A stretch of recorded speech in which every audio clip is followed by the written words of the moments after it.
blowing the grit out of your paper, if it gets filled and you need to blow it, clear it. That's what I was trying to say. All right, now we're laying this down on here again, and we found that sliding it over there and then tilting it up on our feet, we're not doing too much damage to the paper. And now we're going crosswise, just changing so that we're, no matter, I don't know if this table's dished or warped or what, we're just trying to be uniform. So we're picking all directions to get that face smooth.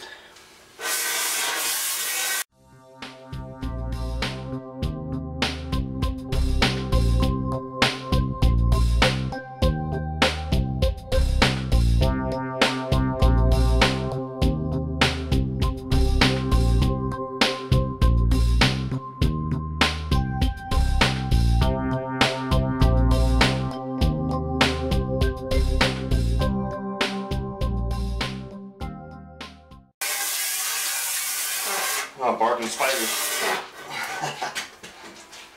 We're pretty close.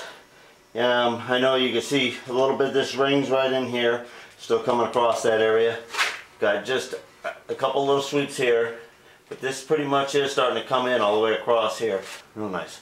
We're almost done with this side. And that, I don't know, 20 minutes. Alright, you ever heard the phrase witness mark, okay? Witness mark is a mark of original surface left. That's what a witness mark is. So the rest of all these surfaces all here are all clean all the way around. But right there, I left two definite stripes still in there. Now it's still going to seal in around here on the inside here, and I'm going to be happy with that. And actually, that's more or less coloration. But that's what, if you ever hear that phrase witness mark, and it's important to leave a witness mark if you can. It's a save your butt mark is what it is. You didn't take too much. There's the last place that had to clean up, and that's what it took for me to get the whole thing cleaned up. So that's what the witness mark is. Alright, I'm going to go press these dowels out this direction so we can do the other side.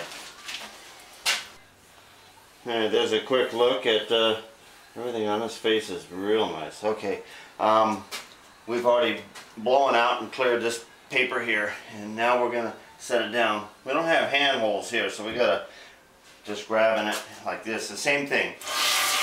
Drag it.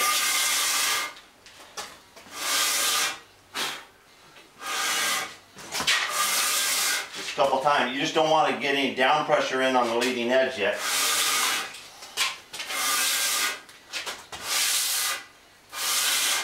Okay.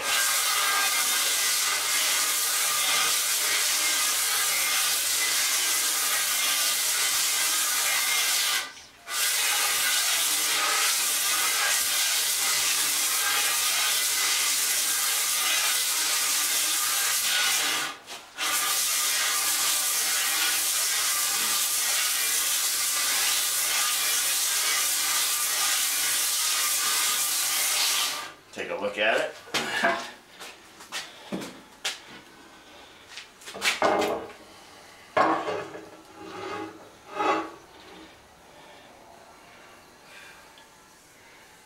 This side, this side is pretty hard. And there's some rust going in around this area right here. Starter mounts on here. I did have to pull those studs out, pull that plug out. Alright, looks like we're going to be a little while on this one.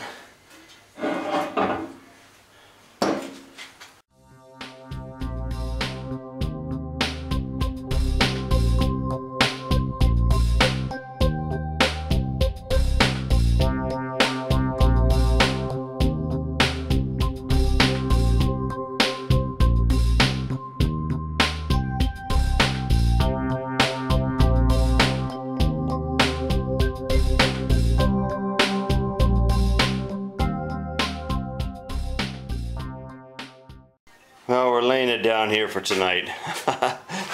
I'm pooped and it looks like this is going to be the worst of the two sides. And you can see that the center's got a pretty good gloss in here, and pretty well smoothed out.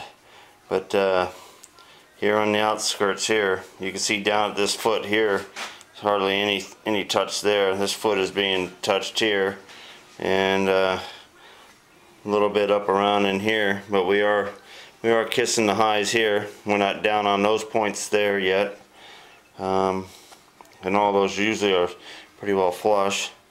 You know, we're hitting that one out there already, and we're hardly hitting in there or out on this face right out here.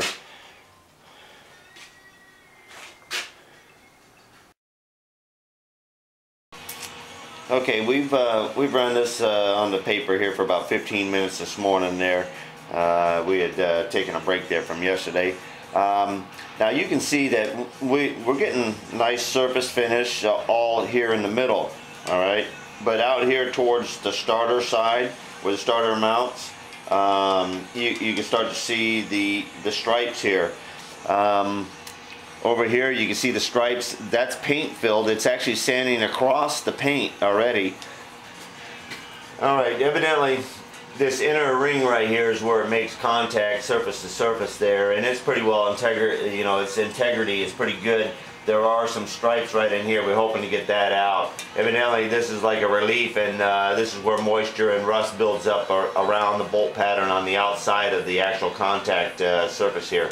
So we'll be taking this down until we clean out in here.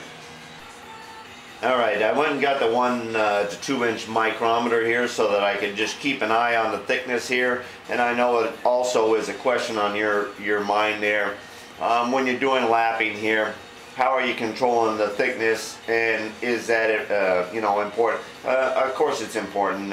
You can't be having wedge shapes go together, stuff like that. So I am keeping an eye on it. Basically 1 inch 650 thousandths is the thickness here. The span across virgin material was somewhere around 653, and this bottom side is finished, and right here I have a virgin surface where the original cut is not even lapped upon yet. We haven't got down to that part yet.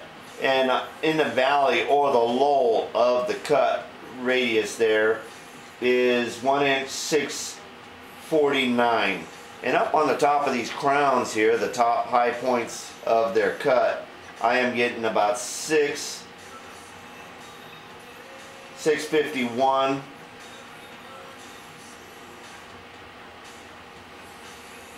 So there's about 2 thousandths in just the pass of cut or grind on each one of these. This is extreme variance right here, especially when you're trying to seal out oils.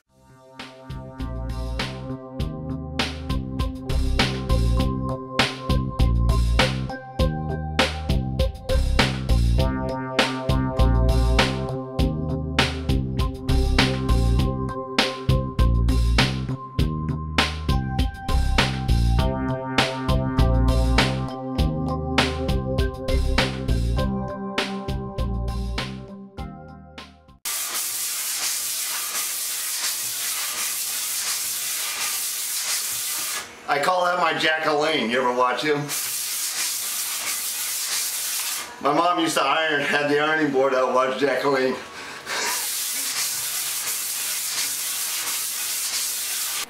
Okay, we're getting darn close. This is probably we're just starting to hit the tops over here around the starter area, but it is hitting the ring pretty close in here near the center there, so not much more. We don't need to get totally cleaned out all the way out here, as long as we get just that side of that hole. And this is almost 100%, and just a tiny shadow right in here. We are picking it up right in here. This area right here is an oil seal area here, and then this is 2 separate units bolting out here. So we're almost got this. Just barely feel these in here. Alright, we're going to call this done, and we got a good area right around this inner ring here where it seats on the starter area. These you can't feel anymore, the shadows.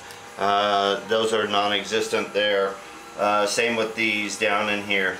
So this center section right here is, you know, a good 100%. This really has got a good bond all the way around here. And you know, we want to leave a little bit of a witness mark there, and I think we got exactly what's going to be needed to create a good seal. It definitely overall we've taken probably 5 thousandths off of it, a couple thousandths, 2.5 to 3 per side.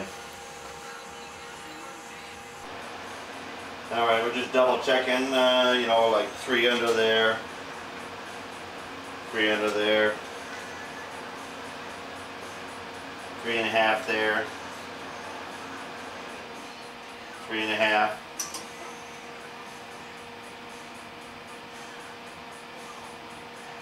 There's 4 under there. So we're basically holding parallelism within about 2 thousandths, the whole thing here. So we're happy. We're going to go press our dowels back in position, and we've wrapped up on this job. Okay, now we know that both these pins, both of these pins here are supposed to be about 270 off of the face here. So what we did is we got 2 1/4-inch tool bits, and we got 2 pieces of, actually we should do this the other way around, 2 pieces of strapping that we know are 15 thousandths on the thickness there, and flat disc here.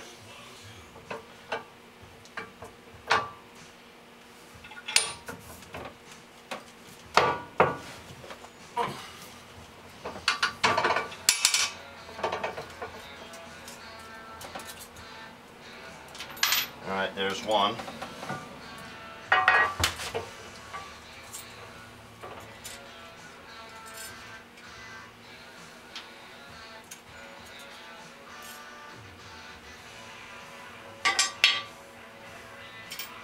You gotta know how to juggle also.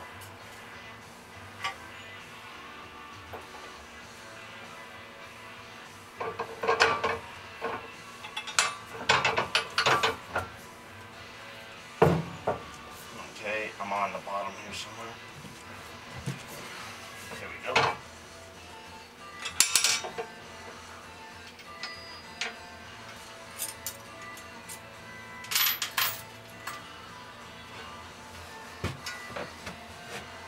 You know, when this was brought in, somebody was saying, hey, you know, can you throw it in the Bridgeport and take these surfaces on down.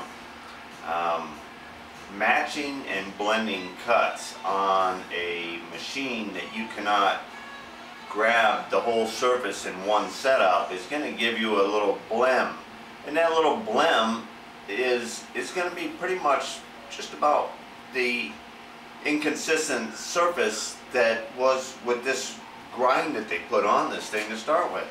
Not everything is a Bridgeport miracle, and not the down Bridgeports. I mean, they are a bitchin' glorified drill press. They have their purposes, don't get me wrong. This way here, we were able to get this surface condition down to what is required to have a sufficient seal without removing excess material and totally destroying the part. Now, the rumor was that this piece of casting here was between $3,000 and $4,000, and you know, we saved a bunch by not having to replace it. And who knows? It could have been a fluke, and he could have ordered one, and we saw how they machined this one here. It, you know, who knows? Your second one could be of the same. Get her done.